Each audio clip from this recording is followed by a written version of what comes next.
নমস্কাৰ স্বাগতম জনাইছো আমাৰ চেনেলৰ অন্য এটি ভিডিঅ'ৰ মাজলৈ পুনৰবাৰ আপোনালোকক আজিৰ ভিডিঅ'টোত আমি আৰআৰবি ৰেলৱে ৰিক্ৰুটমেণ্ট বোৰ্ড 2025 ৰ পৰা যিটো বৃহৎ নিযুক্তি এপ্লাই প্ৰচেছ বৰ্তমান আৰম্ভ কৰি দিছে 23 তাৰিখৰ পৰা সেই চাকৰিটোৰ ওপৰত বা তাৰ কিছুমান সৰু সৰু আপোনালোকৰ হয়তো কনফিউজ হৈ থকা কথা সেই কথা কিছুমান আমি আলোচনা কৰিম আপোনালোকৰ লগত তাৰ লগতে আপোনালোকক এটা কথা কৈ থৈ দিওক এই যিটো বৰ্তমান এপ্লাই প্ৰচেছ চলি আছে তাত ময়ো এপ্লাই কৰিম সেইটো মোৰ ফালৰ পৰা মই ভাল লগা কথা বুলিয়ে ভাবোঁ তাত ময়ো এপ্লাই কৰিম আৰআৰবি 2025 যিটো বৃহৎ নিযুক্তি 32,400 কিবাখিনি মুঠতে 32,000 প্লাছ ৰিক্ৰুটমেণ্ট পোষ্ট ভালেখিনিও পোষ্ট আপোনালোক মই ভাবোঁ সকলোৱে এপ্লাই কৰিব আগতে যিমানখিনি ইয়াৰ ৰিক্ৰুটমেণ্ট হৈ গৈছিল গ্ৰুপ ডি ৰিক্ৰুটমেণ্ট তাত হয়তো যিখিনি ITI পাছ কেণ্ডিডেট আছিল তেওঁলোকৰ বাবেহে এপ্লাইটো হৈছিল 10 প্লাছ ITI বা হায়াৰ ছেকেণ্ডাৰী প্লাছ ITI বা গ্ৰেজুৱেশ্যন প্লাছ ITI তেওঁলোকৰ বাবেহে এপ্লাই হৈছিল কিন্তু এইবাৰ যিটো এপ্লাই প্ৰচেছ বৰ্তমান চলি আছে আৰআৰবি গ্ৰুপ ডি তাত কিন্তু একদম আপুনি মোৰো ITI নাই সেইবাবে মই আপোনালোকক এইটো খবৰ অকণমান জনাবলৈ পাই ভালো লাগিছে প্লাছ মোৰো ভাল লাগিছে এইবাবে মোৰো ITI নাই সেইবাবে তো ময়ো এপ্লাই কৰিব পাৰিম ময়ো যিমানখিনিলৈকে হয়তো বৰ্তমান পঢ়িও আছোঁ তো ময়ো ধুনীয়াকৈ এপ্লাই কৰিব পাৰিম কাৰণ মোৰো ITI নাই হয়তো আপোনালোক কিছুমানৰ ITI হয়তো নাই সকলোৰে নাথাকে সেইবাবে আপোনালোকেও এপ্লাই কৰিব পাৰিব সেইটো এটা আটাইতকৈ ডাঙৰ কথা নেক্সট দ্বিতীয়টো কথাটো হৈছে আমাৰ যেনেকৈ SSC GDৰ এক্সাম বৰ্তমান হৈ গ'ল তাত যিটো এক্সামত আমাৰ এক্সাম লেংগুৱেজটো চিলেক্ট কৰিব পৰা আছিল বা আপুনি যদি এছামিছত পৰীক্ষা দিয়ে অসমীয়াটো চিলেক্ট কৰিব পাৰে যদি হিন্দীত দিয়ে হিন্দীটো পাৰে যদি আপুনি ইংলিছত দিয়ে ইংলিছটো চিলেক্ট কৰিব পাৰে ঠিক তেনেকুৱা কথা এইবাৰো এইটো ডাঙৰ আপডেট ৰেলৱে গ্ৰুপ ডিৰ এক্সামত আগৰ পিছে হয়তো এনেকুৱা হয়তো হোৱা নাছিল কাৰণ ময়ো হয়তো এক্সাম দি পোৱা নাই সেইবাবে সেইটো এক্সাম মই দি পোৱা নাই গ্ৰুপ ডিৰ এক্সাম এইবাৰ যিটো এক্সাম হ'ব গ্ৰুপ ডিৰ তাত কিন্তু আপোনালোকে নিজে এপ্লাই কৰোঁতে লেংগুৱেজটো আপোনালোকে চিলেক্ট কৰিব পাৰিব কিমান ধুনীয়া সুবিধা চাওক চেণ্ট্ৰেলৰ এটা পোষ্ট হয় তাত আপুনি নিজৰ পচন্দৰ লেংগুৱেজত আপুনি এক্সাম দিব পাৰিব যদি আপুনি অবভিয়াছলি অসমৰ কেণ্ডিডেটখিনিয়ে বিশেষকৈ অসমীয়া ভাষাটোৱেই চইচ কৰে হয়তো সকলোৱে সেইটোৱে সকলোকে লাগে সেইটো বাবে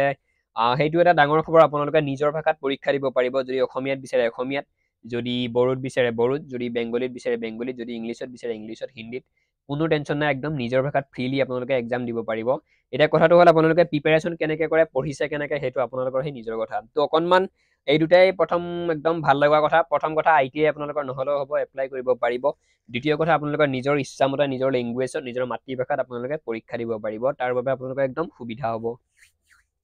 তো অকণমান বহলভাৱে আপোনালোকক এক্সপ্লেইন কৰি দিম ক'তনো কিমান পোষ্ট আছে বা লাষ্ট ডেট কেতিয়া এপ্লাইনো কেতিয়াৰ পৰা ষ্টাৰ্ট হ'ল বা কিমানখিনি এজলৈকে আপোনালোকে এপ্লাই কৰিব পাৰিব এডুকেশ্যন কোৱালিফিকেশ্যন মই অলৰেডি আপোনালোকক ইনডাইৰেক্টলি কৈয়ে দিলোঁ ITI নহ'লেও আপোনালোকে এপ্লাই কৰিব পাৰিব সেইটো টেনশ্যন ল'ব নালাগে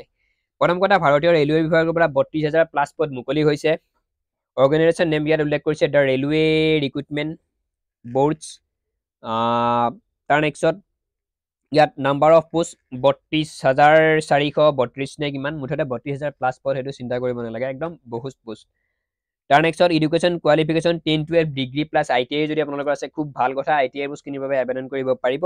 যদি আপোনালোকৰ ITI নাই কোনো টেনশ্যন নাই ITI নথকা বস্তু বহুত আছে আপোনালোকে আবেদন কৰিব পাৰিব job type central government job হয় আপোনালোকে চিন্তা কৰিব নালাগে ভাৰতৰ যিকোনো স্থানত আপোনালোকৰ চাকৰি হ'ব পাৰে আৰু কিবা কাৰণত অসমতো হ'ব পাৰে আপোনালোকৰ গুৱাহাটীতো হ'ব পাৰে ঠিক নাই আৰু ক'ত কেতিয়া আপুনি থাকিব লাগিব পাৰে তাৰপিছত এপ্লাই মোড অনলাইন ধুনীয়াকৈ অনলাইন চলিয়ে আছে বৰ্তমান মই অলৰেডি আপোনাক কৈয়ে দিছোঁ আগতে এইজ 18 পৰা 36 বছৰ বয়সলৈ আপোনালোকৰ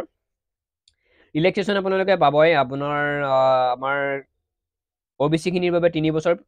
SC STৰ বাবে 5 বছৰ PWBDৰ বাবে 10 বছৰ আমাৰ সেইটো গভৰ্ণমেণ্টৰ এটা ৰুল আছেই ৰিলেক্সেশ্যনৰ বাবে কিন্তু জেনেৰেলখিনিৰ কোনো ধৰণৰ ৰিলেক্সেশ্যন নাই মোক জেনেৰেল বহুত কেণ্ডিডেটে এনেকুৱাকৈ কমেণ্টো কৰে যে আমি মানুহ নহয় নেকি আমি যে ৰিলেক্সেশ্যন নাপাওঁ বা আমাৰ সকলোতে নম্বৰ বেছি লাগে যে সকলোতে আমাৰ কম্পিটিশ্যনটো বেছি হয় কিয় আমি তেনেকুৱা আমি মানুহ নহয় নেকি বুলি তেনেকুৱাকৈ কমেণ্ট কৰে কিন্তু সেইটো কমেণ্ট একচুৱেলি মোৰ তাত কৰিলে নহয় সেইটো কমেণ্ট বা সেইটো আপিল আপোনালোকে বেলেগক কৰিব লাগিব মোৰ তাত কৰিলে কোনো কাম নাহে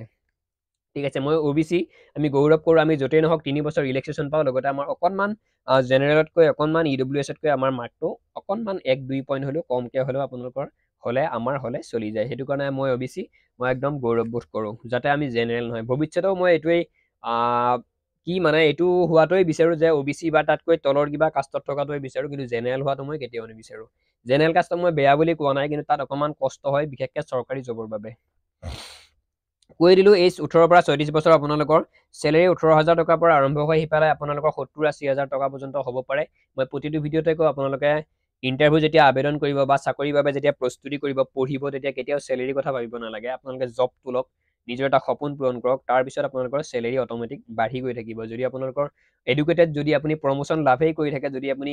চাকৰিটো পোৱাৰ পিছতো কিবা এটা ট্ৰেইনিং হয় বা কিবা এক্সাম হয়, তাত যদি আপোনালোকে আকৌ কষ্ট কৰি পঢ়ে, আপোনালোকৰ প্ৰমোশ্যন হ'ব, ওপৰৰ পোষ্টলৈ আপুনি যাব পাৰিব আৰু লগে লগে আপোনাৰ চেলেৰি বৃদ্ধি হ'ব। সেইবাবে ইন্ট্ৰডাকশ্যনত আপুনি চেলেৰিৰ কথা ভাবিব নালাগে, যেনেকৈ নহওক তেনেকৈ এটা সংস্থাপন নোহোৱাটো এটা চাকৰি লোৱাটো আপোনালোকে চেষ্টা কৰক।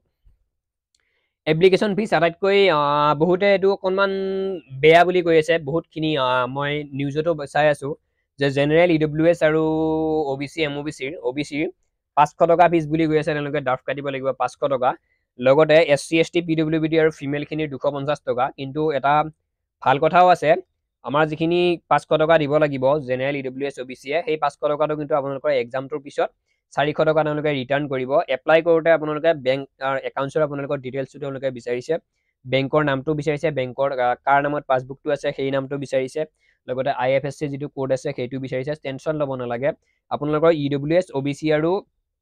জেনেৰেলখিনিৰ 500 টকা বৰ্তমান আপোনালোকে ফিজ কাটিব লাগিব। কিন্তু এক্সামটো যেতিয়া আপোনালোকৰ শেষ হৈ যাব, তেতিয়াই আপোনালোকক সেই 500 টকাৰ 400 টকা ৰিটাৰ্ণ কৰিব, 100 টকাহে তেওঁলোকে ৰাখিব। সেইটো একদম চিন্তা কৰিব নালাগে। কিছুমানে ভাবি আছে কি আমি 500 টকা দি কেনেকৈ অনলাইন কৰিম, 500 টকা দি কেনেকৈ এপ্লাই কৰিম, 500 টকা যদি আমি চৰকাৰকৈ দিব লাগে, আমি কেনেকৈ এপ্লাই কৰিম, বা কম্পিউটাৰ দোকানত গৈ কিবা এটা ফিজ দিব লাগিব তেওঁলোকক এপ্লাই কৰাৰ নামত। তো তেনেকৈ বহুতে কিছুমানে টেনশ্যন লৈ আছে। তো সেইটো টেনশ্যন ল'ব লগা কথা নহয়। আপোনালোকে বৰ্তমান 500 টকা এটা দি কিনে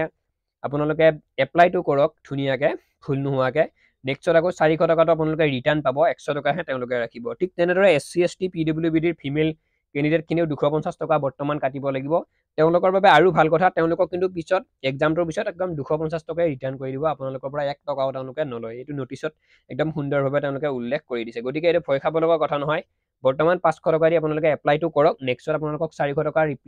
তেওঁলোকে আপোনালোকৰ কৰিব, একাউণ্টছৰ ডিটেইলছ বিচাৰিছে, তাৰ পৰা আপোনালোকে সেই একাউণ্টছত আপোনালোকক পঠাই দিব। আৰু SC ST লগতে PWBDৰ ফিমেলখিনিৰ 250 টকা, আপোনালোকক 250 টকাই কৰিব। কোনো টেনশ্যন ল'ব নালাগে। মুঠতে একাউণ্টছ নাম্বাৰ, IFSC কোড, তাৰ নেক্সটত আপোনালোকৰ একাউণ্টছৰ যাৰ নামত আপোনালোকৰ একাউণ্টটো আছে সেই একদম সেইখিনি ডিটেইলছ ভালদৰে দিব। পইচাটো আপোনালোকে ৰিটাৰ্ণ পাব, টেনশ্যন ল'ব লগা তাত একো নাই। এপ্লাই ষ্টাৰ্ট 23 তাৰিখৰ পৰা ইতিমধ্যে এপ্লাই ষ্টাৰ্ট হৈছে, আপোনালোকে হয়তো জ্ঞাত সকলোৱেই। লাষ্ট ডেট 22 ফেব্ৰুৱাৰী বা 23 ফেব্ৰুৱাৰী তেনেকুৱালৈকে থাকিব। কিন্তু পে'মেণ্ট কাটিব পৰা ব্যৱস্থাটো 27 ফেব্ৰুৱাৰী মানলৈকে থাকিব। 22 ফেব্ৰুৱাৰীলৈকে যদি আপুনি ৱেইট কৰে যে আমি একদম লাষ্ট ডেটৰ আগৰ দিনা বা 20 ফেব্ৰুৱাৰীত বা 18 ফেব্ৰুৱাৰীত, 19 ফেব্ৰুৱাৰীত আমি এপ্লাইটো কৰিম ৰেলৱে বিভাগৰ, এতিয়া নকৰোঁ, এতিয়া ছাৰ্ভাৰ প্ৰব্লেম, কিবা এভৰিথিং যদি আপোনালোকৰ সমস্যা আছে, এতিয়া নকৰোঁ বুলি ভাবি আছে, 22 তাৰিখলৈকে যদি আপুনি ৰৈ থাকে, সেইটো কিন্তু আপুনি চূড়ান্ত ভুল কৰা হ'ব। কেতিয়াও ৰৈ থাকিব নালাগে। ছাৰ্ভাৰ প্ৰব্লেম, বিভিন্ন প্ৰব্লেম হয়, গমেই পায় আপোনালোকে আমাৰ অসমত বিশেষকৈ ছাৰ্ভাৰৰ কিমান প্ৰব্লেম হয় গভৰ্ণমেণ্ট জবৰ বাবে এপ্লাই কৰিবৰ বাবে। সেইবাবে মই ভাবোঁ 30 তাৰিখৰ পৰা এপ্লাই ষ্টাৰ্ট হৈছে, বৰ্তমানো এপ্লাই চলিছে। এই সপ্তাহৰ ভিতৰত বা প্ৰথম 10 দিন বা 15 দিনৰ ভিতৰত আপুনি এপ্লাইটো ধুনীয়াকৈ কৰি ল'ব। 22-20 তাৰিখলৈ আপুনি ৰৈ থাকিব নালাগে। আৰু ময়ো ঠিক কালি পৰহিৰ ভিতৰতে এই এপ্লাইটো একদম ধুনীয়াকৈ কৰিবলৈ আপোনালোকক কৰিম বুলি কথা দিছোঁ, লগতে মই চেষ্টাও কৰিম ভালদৰে কৰিবৰ বাবে। আৰু এই এপ্লাইটো যদি আপোনালোকে কাৰেক্ট কৰিব বিচাৰে, কিবা এটা যদি আপোনালোকৰ ভুল হয়, কাৰেক্ট কৰাৰ নামত কিন্তু কিবা এটা তেওঁলোকে ফিজ ল'ব। গতিকে যাতে প্ৰথমবাৰ আপোনালোকৰ ইমেইল এড্ৰেছটো বা নামটো, মা দেউতাৰ নাম, ডেট অফ বাৰ্থ যাতে প্ৰথমবাৰ পূৰণ কৰোঁতেই, ফৰ্মখন ফিল আপ কৰোঁতে অনলাইনত যাতে আপোনালোকৰ ভুল নহয়, সেইটো গুৰুত্ব দিব। যদি কিন্তু আপুনি মানে কৰিব বিচাৰে, যদি কিবা এটা আপোনাৰ ভুল হ'ল, যদি নেক্সট টাইমৰ বাবে যদি আপুনি আকৌ আপোনাৰ লগ ইন কৰি কিনে আকৌ যদি আপোনাৰ কিবা নামটোৰ কিবা এটা বা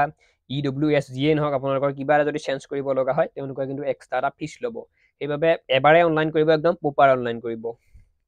এইটো আছিল কথা। ইমানেই আছিল বাৰু কথাখিনি। বৰ্তমান এপ্লাই চলিয়ে আছে। যিমানখিনিয়ে কিছুমান অকণমান মেডিকেলটো ইয়াত ইমান টাফ নহয়। ময়ো বাৰে বাৰে SSC GD এক্সাম দি আছোঁ, এক্সাম পাছ কৰোঁ, ফিজিকেলো পাছ কৰোঁ, মেডিকেলি আনফিট, সেইবাবে হয়তো হোৱা নাই মোৰ এতিয়ালৈকে। তাৰ বাবে বাৰু ইমান দুখো কৰা নাই, কিবা এটা ভগৱানে হয়তো দিয়া নাই, সেইবাবে হোৱা নাই। গতিকে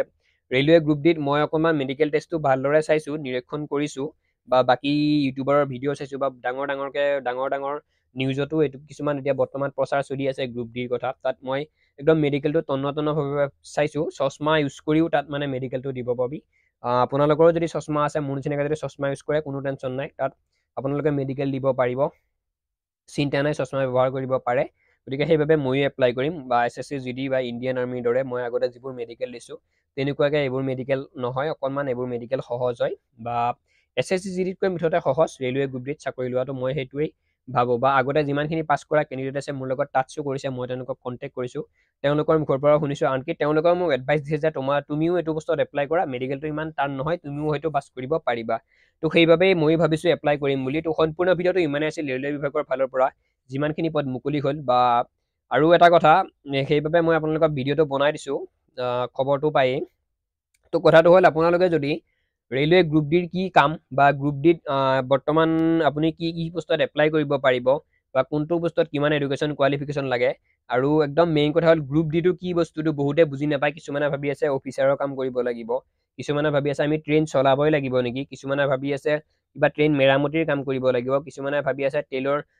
ট্ৰেইনৰ যিটো ৰাস্তা হয় চিৰি সেইবোৰ আমি বনাব লাগিব নেকি বা সেইবোৰ মেৰামতি কৰিব লাগিব বা কিছুমানে ভাবি আছে ৰেল ষ্টেচনত আমি ইলেক্ট্ৰিচিয়ানৰ কাম কৰিব লাগিব নেকি কাৰণ এইটো ITI লগত জড়িত থকা কথা সেইবাবে বহুতৰে বহুত কনফিউজ হৈ আছে যদি আপোনালোকে একদম ডিটেইলছত গ্ৰুপ ডিটো কি বস্তু কোনটো পোষ্টত কি কাম কৰিব লাগে বা কোনটো পোষ্টত কিমান চেলেৰি সেই বস্তুটো যদি আপোনালোকে একদম তন্নতন্নভাৱে জানিব বিচাৰে মোৰ তাত কমেণ্ট কৰিব মই নেক্সট ভিডিঅ'ত ৰেলৱে গ্ৰুপ ডিনো কি বস্তু কি কাম কৰিব লাগে তাত ডিউটি কেনেকুৱা হয় কিমান চেলেৰি হয় কোনটো পোষ্টত বা কোনটো পোষ্টত কেনেকুৱা এডুকেশ্যন কোৱালিফিকেশ্যন লাগে সেই বস্তুখিনি মই আপোনালোকক একদম ডিটেইলছত কৈ দিম যদি আপোনালোকে বিচাৰে ভিডিঅ'ৰ তলত কমেণ্ট কৰিব তো ৰেলৱে গ্ৰুপ ডিৰ ওপৰত ইমানটোৱে আছিল ভিডিঅ'টো যদি চাই ভাল লাগিছে এটা লাইক কৰিব চেনেলত যদি প্ৰথমবাৰ আহিছে আমাৰ চেনেলটি ছাবস্ক্ৰাইব কৰিব ভিডিঅ'টো সম্পূৰ্ণকৈ শেষলৈ চোৱাৰ বাবে পুনৰবাৰ ধন্যবাদ জনাই আজিৰ ভিডিঅ'টিৰ সামৰণি মাৰিছোঁ জয় আই অসম